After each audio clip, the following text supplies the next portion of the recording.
함께 나눌 말씀 본문은 창세기 39장 1절에서 6절까지의 말씀입니다. 말씀 봉독합니다. 요셉이 이끌려 애굽에 데려가매 바로의 신하 취니대장 애굽 사람 보디발이 그를 그리로 데려간 이스마엘 사람의 손에서 요셉을 산이라. 여호와께서 요셉과 함께 하심으로 그가 형통한 자가 되어 그의 주인 애굽 사람의 집에 있으니 그의 주인이 여호와께서 그와 함께 하심을 보며 또 여호와께서 그의 범사에 형통하게 하심을 보았더라. 요셉이 그의 주인에게 은혜를 입어 섬김에 그가 요셉을 가정 총무로 삼고 자기의 소유를 다 그의 손에 위탁하니 그가 요셉에게 자기의 집과 그의 모든 소유물을 주관하게 한 때부터 여호와께서 요셉을 위하여 그 애굽 사람의 집에 복을 내리심으로 여호와의 복이 그의 집과 밭에 있는 모든 소유에 미친지라. 주인이 그의 소유를 다 요셉의 손에 위탁하고 자기가 먹는 음식 외에는 간섭하지 아니하였더라. 요셉은 용모가 빼어나고 아름다웠더라. 아멘.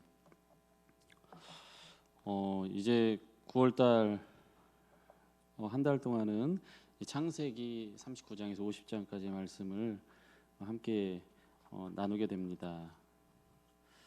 먼저 오늘 첫 번째 창세기 39장 1절에서 23절 말씀, 하나님의 형통은 다르다라는 제목으로 함께 말씀을 나누게 되는데요. 9월의 주제는 삶을 역전시키는 하나님의 계획이라는 주제를 가지고 있습니다. 그래서 오늘은 첫 번째 시간으로 하나님의 형통은 다르다라는 제목으로 말씀을 함께 나누기 원합니다. 창세기 39장 1절에서 23절을 좀 이제 단락을 구분지어 보면 1절에서 6절까지는 요셉의 인생 역전에 대한 이야기가 나옵니다. 7절부터 19절까지 모함을 당하는 요셉에 대해서 나오게 되고 20절에서 23절까지는 억울한 옥살이를 하게 되는 요셉에 대해서 이야기를 해줍니다. 먼저 1절에서 6절을 보게 되면 39장에서 요셉 이야기가 나오게 되는데요. 이제 꽤 시간이 흘렀던 것으로 보입니다. 요셉은 애굽의 보디발에게 종으로 팔려갔습니다. 여호와께서는 요셉과 함께 하셨다라는 말씀을 2절에서 해주십니다. 여호와께서 함께 하신다는 표현은 39장에 빈번히 나타나게 되는데요. 2절, 3절, 5절, 21절, 23절에 나옵니다. 요셉 이야기에서 줄곧 대단히 중요한 의미를 지니는 말씀이다라고 볼 수 있습니다. 여호와의 은혜로 그는 형통한 자가 되었다라고 표현합니다. 또한 범사를 형통케 하는 자가 되었다라는 이야기를 해줍니다. 여기서 동사 찰라흐라는 동사가 사용되는데요. 성공하다, 번영하다라는 뜻입니다. 하나님의 섭리 가운데 요셉의 만사가 잘 풀렸음을 의미합니다.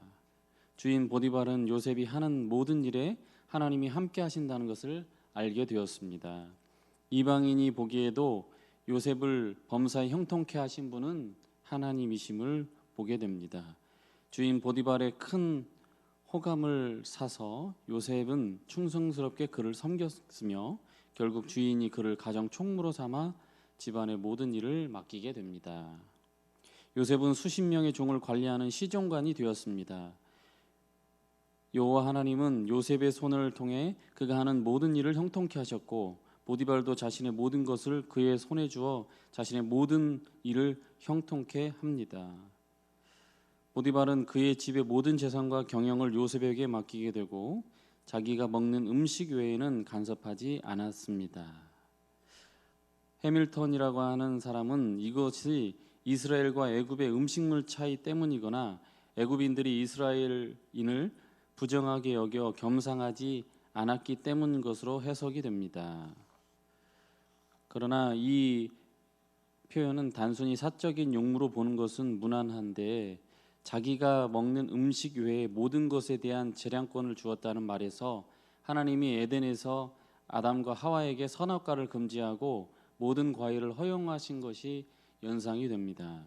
유혹에 넘어가 결국 금단의 열매를 먹었던 아담과 하와와 달리 요셉은 하나님이 정하신 금지된 선을 철저히 지켰습니다. 이어지는 요셉에 대한 인상적인 외모에 대한 묘사는 그의 외모 때문에 당할 다음 이야기를 준비합니다. 7절부터 19절까지는 모함을 당하는 요셉에 대해서 이야기합니다. 7절에서 10절은 요셉을 유혹하는 보디발의 아내의 이야기가 나오게 됩니다. 다시 상당한 시간이 흘렀던 것으로 보입니다. 17세쯤에 애굽으로 팔려온 요셉이 이제 전개되는 사건에서는 20대의 청년이 된 것으로 보입니다. 귀공자와 같이 미남 요셉을 보디발의 아내가 유혹합니다. 유혹녀는 그의 주인의 아내로 소개될 뿐 이름이 언급되지 않습니다. 요셉은 보디발의 노예이지만 그 여자는 욕정의 노예라고 볼 수 있습니다. 그녀는 요셉에게 노골적으로 잠자리를 요청합니다. 나와 동침하자. 원문의 의미입니다. 그러나 요셉은 즉시 거절합니다. 유혹의 말은 짧고 강렬한 반면에 거절의 말은 단호하고 장황합니다. 8절을 원문 그대로 옮기자면 이렇습니다. 내 주인은 집안의 어떤 일도 알지 못하십니다. 그분께 속한 모든 것을 제 손에 위탁하셨습니다. 말하자면 보디발은 집안일이 어떻게 돌아가는지 전혀 신경 쓰지 않을 정도로 요셉을 신임했다라고 이야기합니다. 따라서 그녀를 범하는 것은 주인에 대한 큰 악이며 또한 무엇보다 하나님께 대한 큰 죄다라고 볼 수 있습니다. 요셉은 이것을 분명하게 인식하고 있습니다. 자유는 율법의 테두리 안에서 누리며 성관계는 결혼의 테두리 안에서 누린다는 이야기가 있습니다. 성적 문란함이 모든 노예 사회의 일반적인 특징이었음을 고려할 때 성적 유혹에 취약했을 자신의 신분과 환경을 이겨낸 요셉의 도덕적 탁월성은 한층 귀하게 평가되어야 합니다. 그러나 유혹녀는 집요했습니다. 날마다라는 표현으로 보디발 아내의 애정 공세가 일회성이 아니었음을 말해줍니다. 그러나 요셉은 그의 곁에 접근하지도 않습니다. 요셉이 얼마나 철저히 그녀를 경계했는지 알 수 있습니다. 11절에서 19절까지는 요셉을 모함하는 보디발의 아내에 대해서 이야기를 해줍니다. 요셉은 평소대로 직무를 위해 보디발의 집으로 갑니다. 이것은 요셉이 별채에 거주하며 주인집을 섬겼음을 의미합니다. 그런데 그날 집안의 모든 일꾼이 보이지 않았습니다. 14절에 비추어 볼 때 그날 집에 아무도 없었던 것이 아닙니다. 집안의 종들은 보디발 아내의 의도적인 조치로 각자 숙소에서 쉬고 있었던 것 같습니다. 유혹녀는 다시 직설적으로 나와 동침하자며 그를 유혹합니다. 이번에는 요셉이 아무런 대꾸도 하지 않고 도망쳐 나옵니다. 그러나 그녀가 요셉의 옷을 강제로 벗기려 시도했을 때 요셉은 어쩔 수 없이 그 옷을 남겨두고 자리를 피했습니다. 이 옷은 대다수 학자들의 견해대로 긴 겉옷이 분명합니다. 그가 평소에 이스라엘의 전통 복장을 따라 겉옷을 입었다는 것은 41장 14절에서 확인이 됩니다. 성경에서 유혹녀의 저돌적인 공세는 이곳이 유일합니다. 그녀가 얼마나 요셉을 욕망했는지를 엿보게 합니다. 다시 옷이 중심에 서게 됩니다. 형제들에 의해 벗겨진 그의 채색 옷이 속임수의 수단이 되었던 것처럼 그의 겉옷은 유혹녀에 의해 벗겨져서 속임수의 수단이 됩니다. 그 여자는 요셉의 옷을 든 채 집에 있는 사람들을 부릅니다. 앞서 말한 대로 그녀는 의도적으로 모든 종에게 휴식을 주었던 것으로 보여집니다. 요셉은 여자가 붙든 겉옷을 버려두고 일단 자의를 피해 유혹을 뿌리쳤지만 그녀가 자신의 옷을 손에 쥐고 즉시 소리를 지르며 자신을 모함하는 행위를 할 줄은 전혀 몰랐을 것입니다. 여자는 소리를 지르며 하인들을 불렀습니다. 그녀는 하인들의 공감을 얻기 위해 우리라는 표현을 씁니다. 집 주인인 남편 보디발이 히브리 사람을 고용해 우리 모두를 모욕하고 있다라고 그녀는 의도적으로 인종 혐오를 조장하는 발언을 하고 있습니다. 그녀의 모함은 사전에 계획된 것이 아니었습니다. 부정적인 의미에서 그녀의 순발력과 재치는 놀라웠습니다. 그녀의 유혹하는 말은 짧았으나 모함하는 말은 장황합니다. 이로써 교묘하게 보디발 수하의 일꾼 모두가 요셉에 대해 반감을 갖게 합니다. 요셉이 갑자기 시정관 자리에 올랐기에 이미 많은 사람이 그를 질투했을 것이며 그것을 잘 알고 있던 보디발의 아내는 그 반감을 부추깁니다. 그녀는 남편이 돌아오자 동일한 진술을 그의 앞에 반복합니다. 그 유혹녀는 자신이 당한 수모를 은근히 남편 보디발의 책임으로 돌립니다. 이것은 보디발이 이 일을 책임지고 분명하게 요셉을 처벌하라는 요구였습니다. 보디발은 분노했습니다. 즉시 요셉을 체포해 옥에 가두었습니다. 고대 근동 전역에서 유부녀 강간은 사형에 해당하는 죄입니다. 강간 미수도 동일한 처벌을 받았을 것으로 추론됩니다.